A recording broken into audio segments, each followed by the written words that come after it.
All right, let's talk about the law of attraction. Now, when you hear that phrase, you probably picture someone just, staring at a vision board, wishing for a sports car to appear in their driveway. But we're going to throw that idea out. Today, we're diving into a much more practical, much more powerful philosophy, the one that actually gets results. And really, it all comes down to this single idea from the great business philosopher Jim Rohn.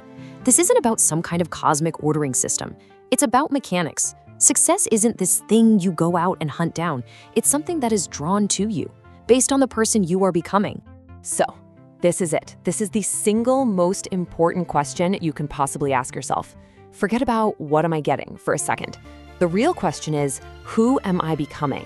Because that right there is where all the real work and all the magic actually happens. Okay, so first up, let's look at the way most people approach success. Let's call it the old philosophy, and it's the one that leaves pretty much all of us feeling completely exhausted. This metaphor is just perfect. Picture it. We see success as this beautiful butterfly, and we grab our net and just start chasing it like crazy. We run faster, we work harder, we lunge for it, but it always seems to be just out of reach. And we end up tired, frustrated, and completely empty-handed. This is the philosophy of pursuit. And honestly, it's just a recipe for burnout. So if chasing doesn't work, what's the alternative? Well, it's a huge paradigm shift. Instead of chasing the butterfly, you focus on becoming the kind of beautiful garden that the butterfly wants to land in. You stop chasing and you become the magnet. And you can see the entire shift right here in these two questions. The old question, what am I getting? It's passive. It's focused on what the world is going to give you. But the new question, what am I becoming? That's active. That's about you. It puts you squarely in the driver's seat of your own life. This really breaks down the mechanics of it. It's a law of resonance. It's simple, right? If you want to attract amazing, loyal people into your life, you have to be an amazing, loyal person. You want to attract wealth? You have to become valuable in the marketplace. You can't just show up with your need. You have to show up with a seed to plant, your character, your skills. It all boils down to this. You don't get what you want, you get what you are. So, if we're supposed to attract what we are, how does that actually work on the inside? What are the nuts and bolts of it? Well, it all starts in what we can call your mental factory. Just imagine that your mind is this factory, and it's running 24/7.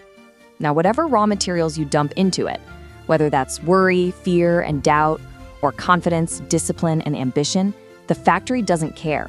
It doesn't judge. It just takes those thoughts and starts manufacturing. And the output? The output is the very fabric of your life. Your habits, your emotions, your results, it all comes from the thoughts you fed into the machine. This is why it's so incredibly important to be intentional. You literally have to be the security guard at the front door of your own mind. Why? Because the weeds, the doubt, the worry, the negativity, they don't need any help to grow. They'll take over the garden all by themselves if you're not paying attention. You just can't afford the luxury of a negative thought. Okay, let's get something crystal clear, because this is a really common mistake people make. This whole philosophy is not, I repeat, not about passive daydreaming. It absolutely requires a vision, but that vision is completely worthless if it isn't fueled by discipline. This right here is the crucial difference. Just repeating, I am wealthy while you're sitting on the couch doing nothing, that's not vision. That's the start of delusion. A vision is the architect's blueprint, sure, but discipline is you showing up every single day with the hard hat and the hammer to actually build the house. And get this, there's actual brain science that backs this up. You have a filter in your brain called the reticular activating system, or RAS for short. Think of it as your brain's personal search engine.